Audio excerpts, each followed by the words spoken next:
राजभवन में राज्यपाल से मुलाकात करने के लिए यूँ तो हर दिन आते हैं, लेकिन आज एक ऐसे शख्स से मुलाकात हुई है जिसे हमारी बोलचाल में दिव्यांग कहते हैं, लेकिन पढ़ाई लिखाई इनकी ऐसी है कि अच्छे को ये नीचा दिखा दें या यूँ कहें उनको ये बता दें कि दिव्यांगता किसी के मोहताज नहीं होती है। और शिक्षा ग्रहण करने के बाद जो समान रूप से जो लोग अपने हक और अधिकार की मांग करते हैं, उसी हक और अधिकार की मांग को लेकर के दुमका में घंटी आधारित शिक्षक के तौर पर काम करने वाले राजेश कुमार पहुंचे हैं राज्यपाल से गुहार लगाने के लिए। क्या इनकी समस्या है, पहले तस्वीरों के माध्यम आपको दिखा दें किस तरह से दोनों पैरों से लाचार हैं, चल फिर नहीं सकते हैं, बावजूद इसके दुमका उप राजधानी से चल करके ये राजधानी रांची तक पहुंचे हैं और इस उम्मीद और इस ख्वाहिश के साथ राजभवन में इनकी गुहार सुनी जाएगी। हालांकि 2019 में भी ये मुलाकात कर चुके हैं राज्यपाल से और अपनी गुहार लगा चुके हैं। दरअसल अब क्या डिमांड है, क्या समस्या है, वो जानने के लिए सीधे हम राजेश कुमार से बात करते हैं। पहले अपना पूरा नाम पता बताइए और किन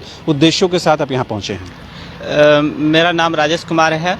मैं सोनाराय ठाड़ी महादेव अम्मा गांव का रहने वाला हूं, देवघर जिला पड़ता है। मैं सिद्धू कानू मुर्मू विश्वविद्यालय दुमका में स्नातकोत्तर अर्थशास्त्र विभाग में 22 जनवरी 2020 से वर्गाध्यापन का कार्य करते आ रहा था। मैं यूजीसी नेट की परीक्षा 2 बार पास किया हूं, दिसंबर 2019 में और नवंबर 2020 में। नेट क्वालिफाई हैं? हाँ।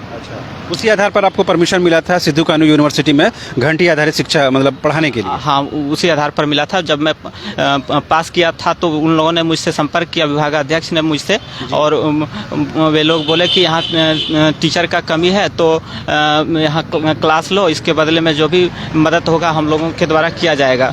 उसके बाद मैंने क्लास लेना शुरू किया और जब मैंने पैसा का डिमांड किया तो उन लोगों ने बोला कि ऐसा नहीं होता है।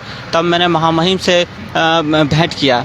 महामहिम का आदेश था कि इसे पैसा दिया जाए। कुलपति ये मतलब कितने महीने तक आप वहाँ पर अध्यापन कार्य कराए? मैं 22 जनवरी 2020 से वर्गाध्यापन का कार्य शुरू किया और बीच में लॉकडाउन लग गया। लॉकडाउन में क्लास मैंने नहीं लिया। उसके बाद फिर बीच में खुला, उसमें मैंने क्लास लिया। करीब मैंने 100 से अधिक क्लास लिया हूँ। तो उसमें से किसी एक भी क्लास का पैसा आपको मिला है? जो नहीं, कुछ भी नहीं मिला। जी, तो इसकी शिकायत लेकर आप राजभवन आए थे? हाँ। तो कब आए थे, कौन सा साल में? मैं 2020 में आया हूँ। अच्छा। और उसके बाद 2021 में भी आया और 2022 में भी आया हूँ। मैं बहुत बार राजभवन आया हूँ। तो राज्यपाल से कभी मुलाकात हुई आप लोगों की? हाँ, मुझे मैं 15 अगस्त 2021 को महामहिम से दुमका में भेंट किया था राजभवन में। जी। और इन्होंने आदेश दिए थे VC महोदया को कि इसे पैसा दिया जाए, लेकिन इसके बावजूद भी मुझे पैसा नहीं मिला और मुझे वर्गाध्यापन के कार्य से भी हटा दिया है। तो ये हुआ मतलब जब जैसे आपने शिकायत की VC की या प्रो VC के यूनिवर्सिटी की, उसके बाद ही आपको हटाया गया? हाँ, मैंने शिकायत किया इसलिए मुझे हटा दिया। जी जी। अब आप क्या चाहते हैं, अब क्यों राजधानी रांची पहुँचे हैं राजभवन? मैं आवेदन देने आया हूँ कि मैं यदि मेरी समस्या को नहीं सुना जाएगा तो मैं अनशन करूँगा दुमका में 11 अप्रैल से। तो इससे पहले भी आप अनशन पर बैठ चुके हैं? हाँ, अनशन पर मैं बैठा था, लेकिन मुझे अनशन मुझे समाप्त करवा दिया गया कि जो भी आपकी समस्या है पूरी तरह से निदान किया जाएगा, लेकिन कुछ भी नहीं हो पाया। तो मैंने फिर से दोबारा अनशन का निर्णय लिया है। जी जी। और मैं इस बार अनशन करूंगा, चाहे मेरी जान ही क्यों नहीं चली जाए, मैं अनशन जारी रखूंगा जब तक मेरी समस्या का समाधान नहीं किया जाएगा, मुझे वर्गाध्यापन का अनुमति नहीं दिया जाएगा। तो राजेश जी, ये हम जानना चाह रहे थे, आप अकेले ऐसे व्यक्ति हैं जिनको अध्यापन कार्य के बाद पैसे नहीं मिले हैं, या और भी ऐसे शिक्षक हैं जिनको इस तरह से परेशानी से गुजरना पड़ रहा है? नहीं, मैं अकेले हूँ इस तरह। तो क्या लगता है इसके पीछे क्या कारण है? एक तो आपने राज्यपाल से शिकायत की, वो तत्कालिक कारण हो सकता है, या कोई और कारण भी है? और कारण तो मुझे नहीं लगता है, और कारण नहीं लग रहा है मुझे। हटाने का एक ही कारण है कि मैंने महामहिम से शिकायत कर दिया। तो क्या राज्यपाल के आदेश को भी विश्वविद्यालय नहीं मान रहा है? नहीं, आदेश का पालन करते तो मुझे जरूर पैसा मिल जाता। महामहिम का आदेश था कि इससे पैसा मिलना चाहिए, लेकिन नहीं पैसा मिल पाया और मुझे वर्गाध्यापन के कार्य से भी हटा दिया है। अच्छा, तो अभी आप क्या मतलब कैसे मतलब रोजी रोजगार करते हैं, घर परिवार के क्या है स्थिति बताइए? बहुत ही खराब स्थिति है सर। मैं किसी तरह ट्यूशन वगैरह, होम ट्यूशन वगैरह पढ़ा के मैं अपना किसी तरह से दिनचर्या चलाता हूँ। बहुत ही ख़राब स्थिति है मेरा। मैंने महामहिम से भी इस संबंध में बात किया था, मैंने बताया था उनको। तो हम महामहिम ने सुना, उसके बाद ही उन्होंने निर्देश दिया, और निर्देश के बाद ये उल्टा हुआ कि आपको वो वहाँ से अध्यापन कार्य से ही निकाल दिया गया है।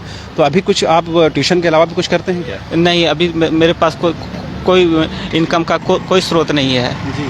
तो आपको लगता है कि जो विश्वविद्यालय ने जो काम किया है वो दुर्भावनाओं से प्रेरित होकर किया है? हाँ। तो क्यों ऐसा? मतलब पहले आप इस तरह का कोई, मतलब आपसे कोई इस तरह की बातचीत हुई है विश्वविद्यालय की? नहीं। नहीं।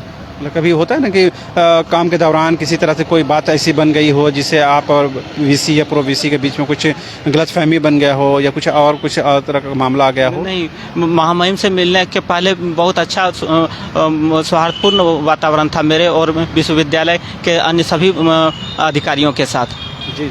तो जब आप अध्यापन कर रहे थे और जिस दौरान आपने शिकायत की और जब आपको हटा दिया गया, तो उस टाइम वीसी कौन थे, या सेम वीसी अभी भी बने हुए? वही वीसी है, सेम वही वीसी हैं, डॉक्टर प्रोफेसर सोना झरिया मिंज। मैंने इनके कार्यकाल में काम किया है और पहले भी मैंने डॉक्टर मनोरंजन प्रसाद सिन्हा के कार्यकाल में भी कार्य किया हूँ। जी। तो अभी आप दुमका से रांची चलकर रांची आए हैं? हाँ। तो मतलब सिर्फ राज्यपाल में ज्ञापन देने के लिए, राजभवन में ज्ञापन देने के लिए? हाँ जी।